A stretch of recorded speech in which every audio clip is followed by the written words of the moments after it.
What's up, everybody, and welcome back to Fireside Giants. I'm your host, Anthony Rivardo, joined by my co-host, Alex Wilson, and the New York Giants won their second preseason game of the 2023 season, 21-19, and there were some standout performers. The first team did play. We saw the majority of the starters, and man, a lot of them really did come up to play. They showed out. Okay, Daniel Jones showed out, and we're going to go ahead and discuss him, and we're going to discuss a few more of these standout players from yesterday's matchup. Now, the second half was pretty boring. There wasn't a lot of scoring on the Giants' end. In fact, there was 0 points scored in the second half, so that might tell you a thing or two about the Giants' depth, but today, instead of focusing on the depth, which we'll dive into in future episodes, we're just going to focus on those standout performers, like I said, and really just discuss what we're excited about after watching that game and going into this regular season. So, before we dive into all that, make sure to leave a like if you do enjoy this episode. Subscribe to the channel if you are new. Ring the bell so you don't miss an episode, and comment your thoughts on the topic down below in the comment section. And if you're listening on Apple or Spotify, please make sure to leave us a 5-star review. And go ahead and follow us on all of our social media channels at Fireside Giants. But without further ado, Alex, how are you doing today, my friend? And what are your thoughts on that New York Giants win? I'm doing great, man. I mean, look, the truth is simple. We saw a version of the Giants offense that we haven't seen in maybe a decade.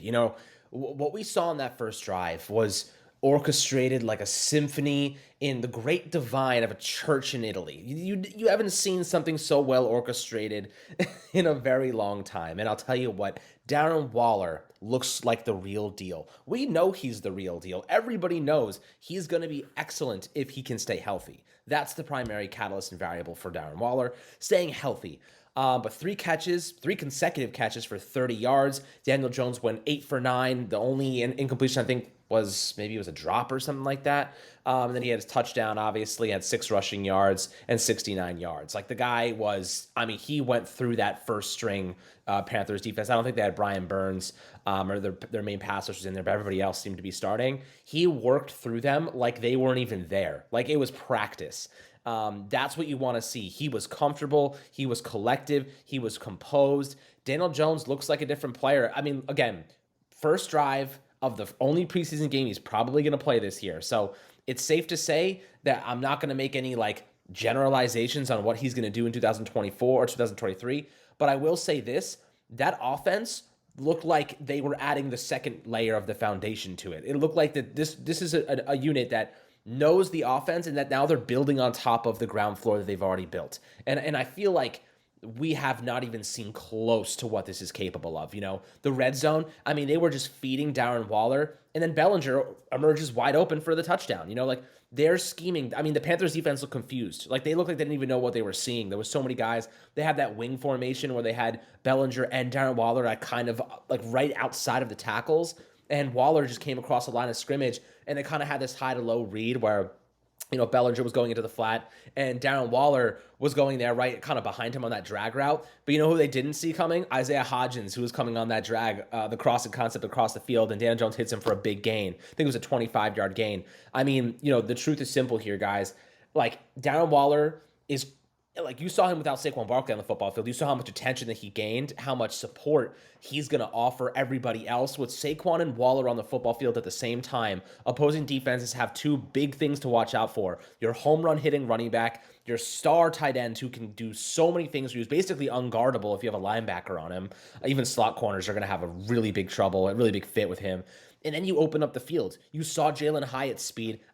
Yes, that throw by Tyrod Taylor, it hung up there for a minute, but that concept that they ran, you saw Jalen Hyatt, the big qualm about him was his route running. Go watch that play again. What you're going to see from him, he runs upfield, he looks to his left across the field as if he's going to take that up. He's going to take that up and in. Instead, he just hits that deep corner route and just turns on the Jets and the safety, the Panthers safety.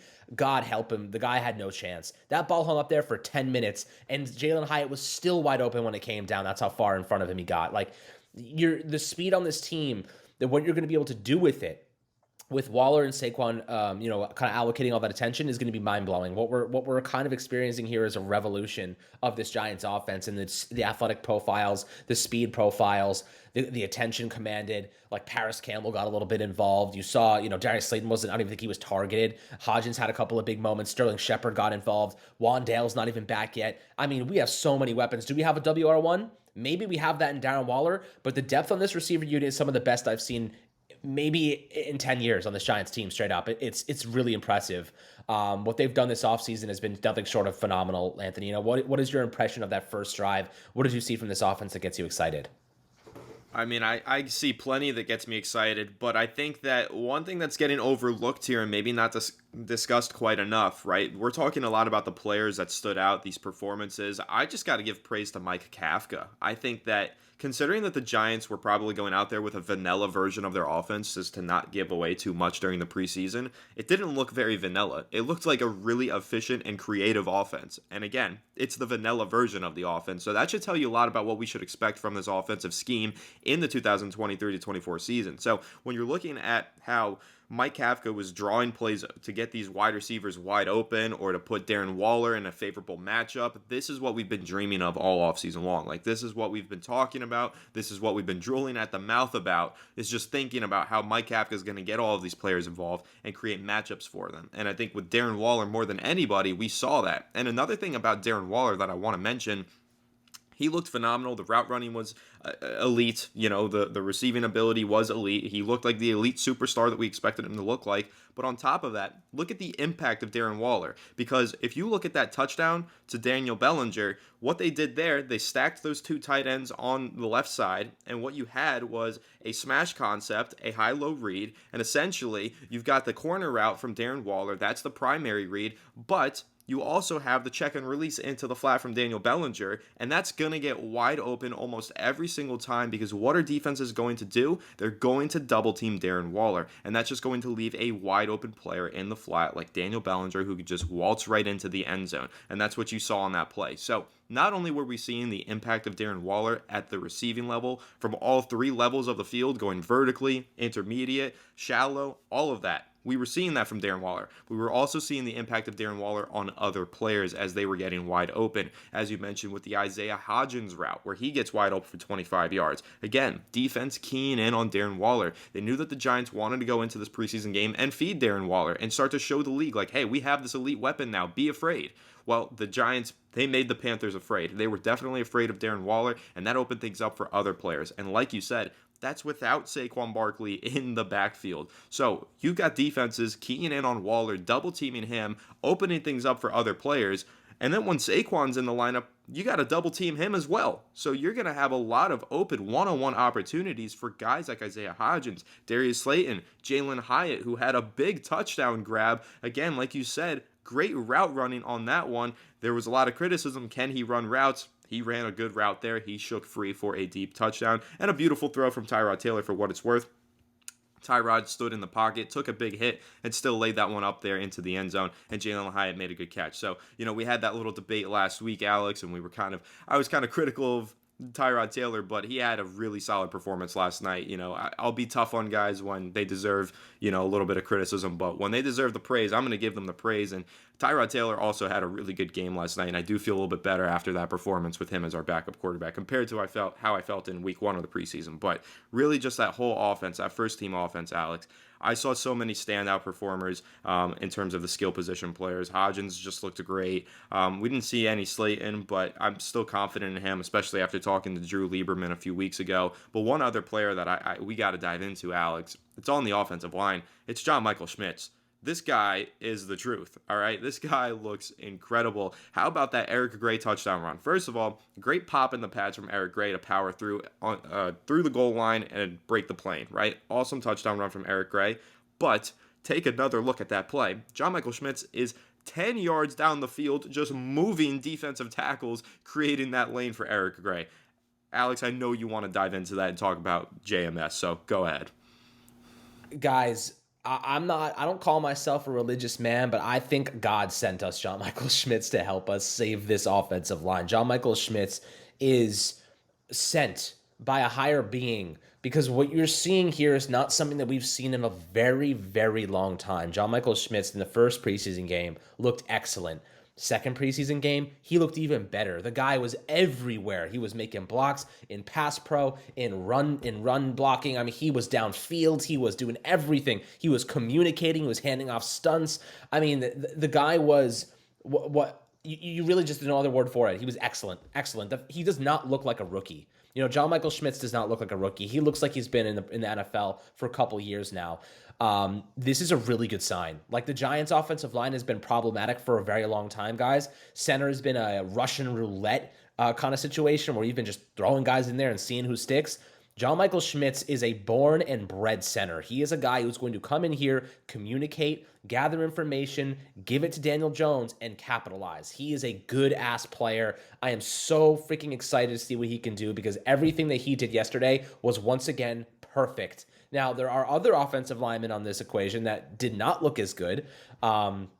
Matt Parrott struggled. I think the Glowinski-Evan Neal combination needs more time. I saw, Evan Neal was solid. I think he was good enough. There was a couple of moments where I was like, not the best, but he was sufficient. I'd say he was sufficient. He wasn't a liability, which is all I'm looking for. If Evan Neal cannot be a liability, if he's an average tackle this year, we're in good shape.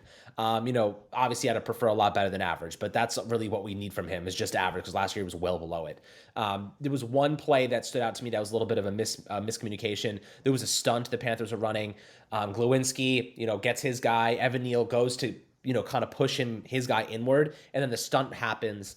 They disengage, and then Tyrod Taylor gets sacked, I believe. So that was the only situation where I was like, okay, like there needs to be better communication there, but they'll fix that on the tape. I think Evan Neal coming right off the concussion, not getting a lot of practice under his belt, not that much chemistry really with Glowinski because he missed a good chunk of last year. I think it's going to take a little bit of time, and maybe that's why I wanted Ben Bredeson playing a little bit of right guard because I know Josh Azudu actually didn't look that bad. He had a couple moments that he kind of like disengaged and like stopped giving effort. I think maybe he thought the play was over or dead. But otherwise, I saw him make a couple of really nice blocks. Eric Gray looked really bad in pass blocking. I don't know if you noticed that too. I really wasn't that impressed by Eric Gray yesterday for the most part. I thought that he had that one touchdown run, which I really liked.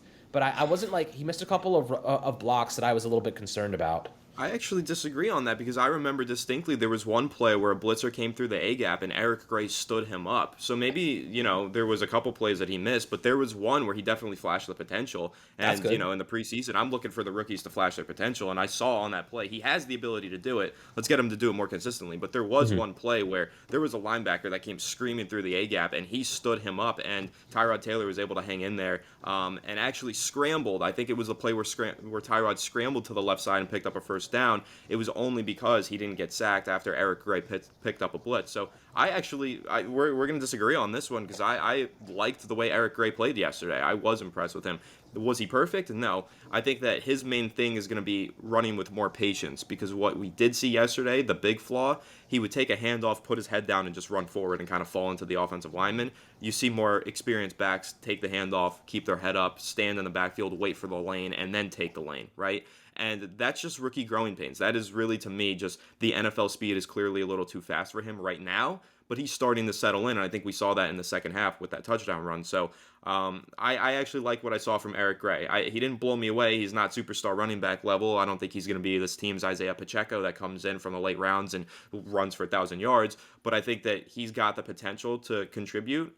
He didn't muff any of those punts. The wind was swirling. He fielded all of them. He had no problem fielding them either. Good, fair catches, was clean with it. I was impressed with Eric Gray personally. I actually did like the way he played. Again, nothing elite, didn't blow me away. There are some of those rookies that did blow me away. We'll talk about Jordan Riley in a second. But Alex, yeah, I actually didn't hate the way that Eric Gray played. In fact, I was kind of impressed with him at times. Yeah, we're gonna have to disagree on this one because I think I missed too many. If you watch it back, he missed a couple of blocks that were really bad. Like he got destroyed, and it put pressure on the quarterback immediately. So you have to watch it back. I mean, I'm not saying he didn't have a couple of good snaps because I'm sure he did, but 3.2 yards per carry. Daboll ripped him apart in that 3rd and 1 where he just did not get the yardage. Like he stopped. He tried to stutter step and then he went. He kind of went horizontal instead of vertical instead of getting upfield. It wasn't my favorite performance. I think that, he has a lot to learn, a lot to grow from, but there were some good moments.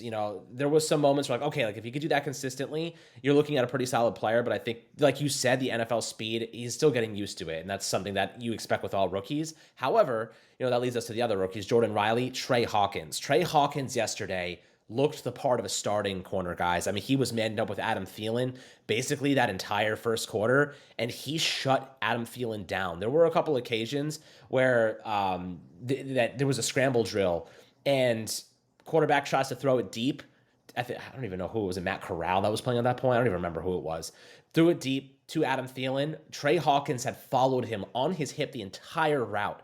And this was a secondary route that Adam Thielen was running. It wasn't even like he was the original route concept. He picked him back up and then traveled with him to the secondary route, and he was locked him down, man. Trey Hawkins, he gave up one reception, and it was just a great throw. It was just high up in the air. Receiver pinpointed, it came down. He tried to carry him out of bounds, but altogether, Trey Hawkins had a couple really nice stops in the run game too. He plugged a couple gaps.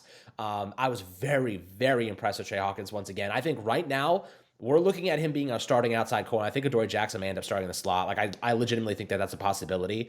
There's a reason they took him off the field after the first quarter. Like, the Giants aren't really taking players off after the first quarter unless they're starters and they want to keep them healthy.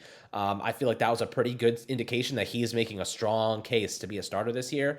And then Jordan Riley, guys, 7th round pick. I mean, for goodness sake, Jordan Riley looked great against. It was against backup, offensive linemen of the Panthers who already have a bad offensive line. So certainly, fair to mention that. But I'll say this: for a 7th round pick to be moving bodies, stopping guys in the run, big tackles for a loss. I mean, there's potential there. You go get A'Shawn Robinson or Akeem Nunez-Roche. There are some really good, talented run stoppers on this defense.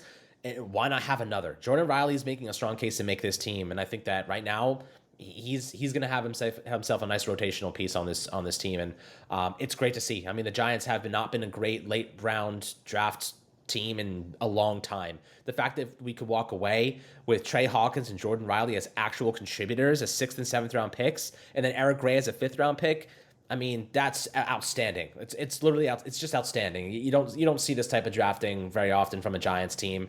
Joe Shane, it looks so far, the early returns say they knocked it out of the park. A lot left to do and accomplish, but I'm very, very encouraged so far.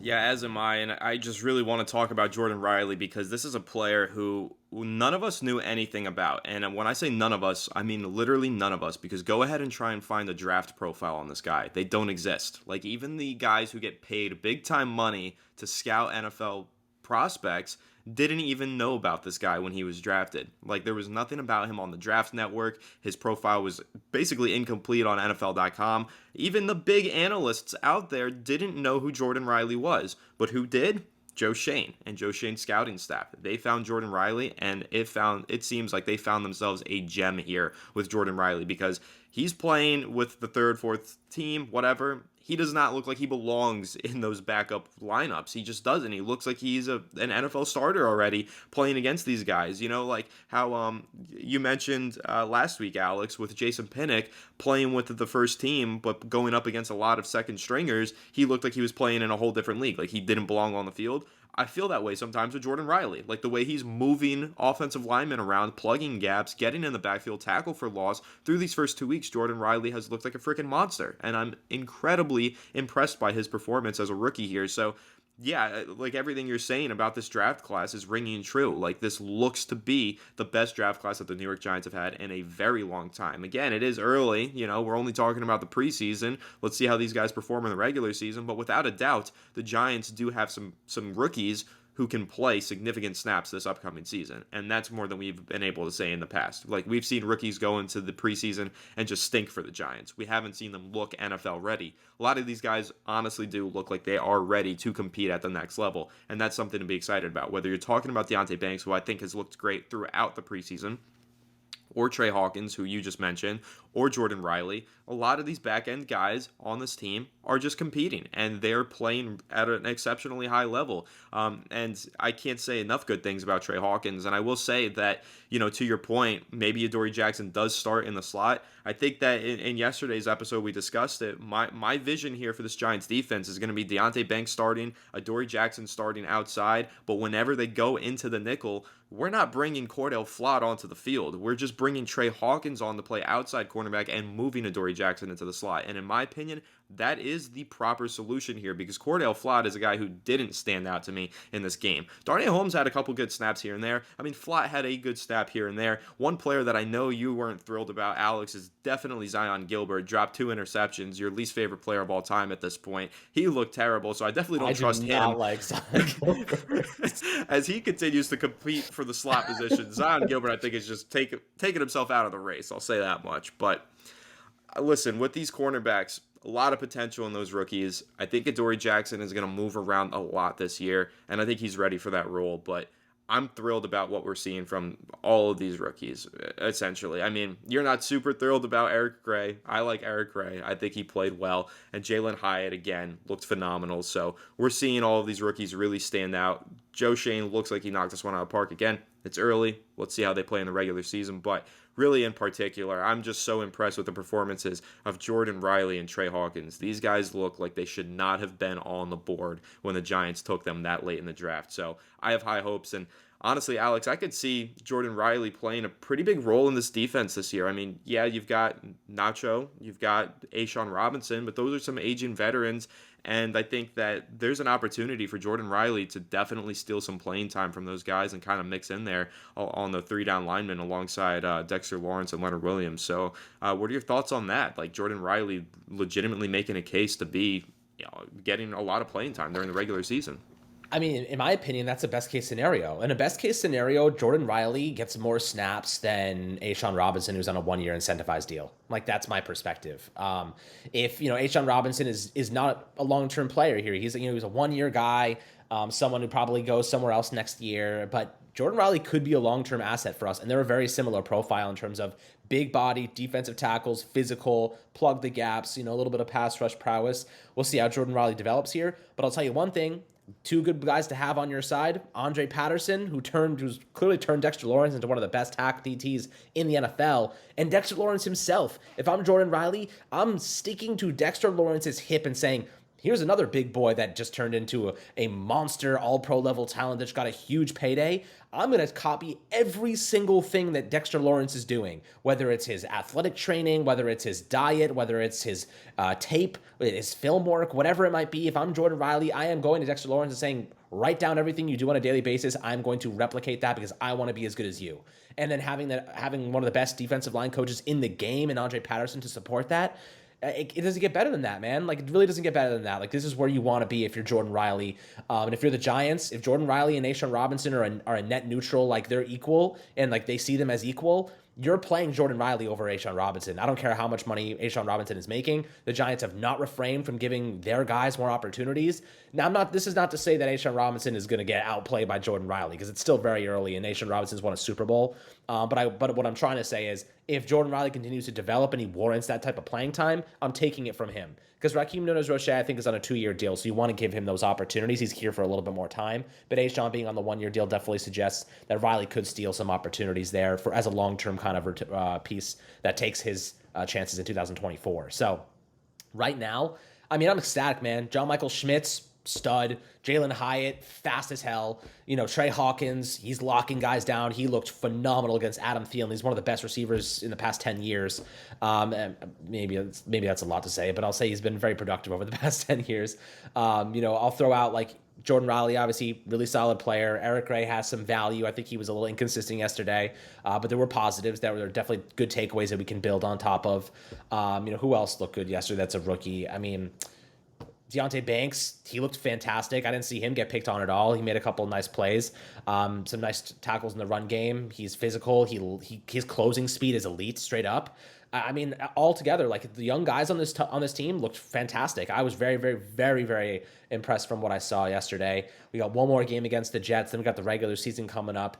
I haven't been this excited about a Giants team since we've started recording episodes on this. This has been a lot of years in the making. We've convinced ourselves of optimism in the past, but I really feel like we have a reason to be optimistic. Like we can look at this tangible product and say, this is good stuff. Like this is where we need to be. We are at the forefront of analytics and modern tech, modern schemes. And, we have really good players now, a lot of really good draft picks that we're developing all together. Like I'm impressed. And one last toss out, like Bobby Okereke, loved what he did yesterday. One of our most underrated free agent signings. If you want to consider him underrated, I think he's fairly rated. He's a freaking stud. Javarius Owens had a couple of nice plays. Darren Beavers had 4 tackles, and I need to see more from Cordell Flott. He missed 2 or 3 tackles. I did not want to see that.